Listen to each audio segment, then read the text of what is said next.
So Winston agreed to a one-year contract worth $4 million, another $4.7 potential in incentives, according to league sources. Winston also talked about the process that brought him and made him decide he wanted to become a Cleveland Brown. There wasn't any conversation with me and Deshaun prior to signing, but there has been conversation with me and Deshaun since the signing. And during the free agency process, I mean, you talk to certain teams, you develop relationships. Typically during the tampering period, 2 days before the new league year. So my agent, I have an incredible agent who was on top of the relationship and feedback with the Cleveland Browns since the combine time. So I'm thankful that I have people that are expertise at what they do. To speak on my behalf, that I'm able to communicate and know me well enough to be able to share that same vision with whoever wanted to pursue me. But like I said, like this opportunity really stood out because of one, the great organization that it is. Two, the incredible fan base and incredible people that this city possesses, and three, just the opportunity to remain grateful and to build and influence others around me. With that, let's welcome in Fred Greetham, senior analyst for the Orange and Brown Report. Fred, fan base wanted Joe Flacco back. Winston's about 10 years younger. Generally regarded as one of the best backups in the NFL. Yeah, Dave, thanks for having me on. We talked to him about an hour ago, and I had heard some things over the weekend about him that I was pleasantly happy to hear, and I'm kind of warming up to him. I haven't followed his career as closely as maybe he would because he has been in the NFC.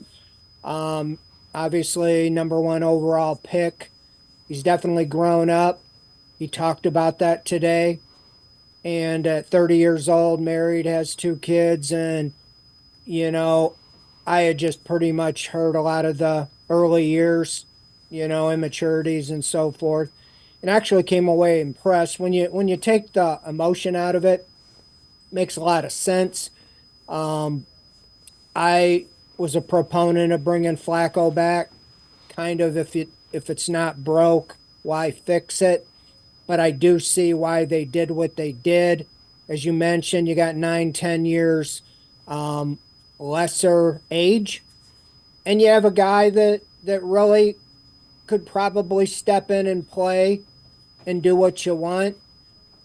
I put out a 6-step for the Browns to get back to the playoffs, and the first 5 were all about starting positions that I felt they needed to address, but I threw in the 6th as a veteran backup quarterback, and this was because we saw what happened last year.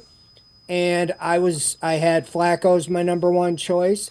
I had Brissett as the number 2 choice, but I did have Jameis Winston on the list. But to be honest, I thought he was maybe a starting or a higher caliber than what the Browns were looking for.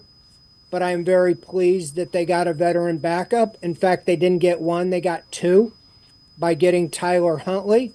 So they almost went overboard, to correct the problem. And I mean, one thing it's telling me is that Andrew Berry, they learned from their mistake, but you have to look at the 4 quarterbacks now and feel a lot better about this room than you did last year with the 4. At this time last year when they went to training camp, it was Deshaun Watson, Dorian Thompson-Robinson, Josh Dobbs, and Kellen Mond.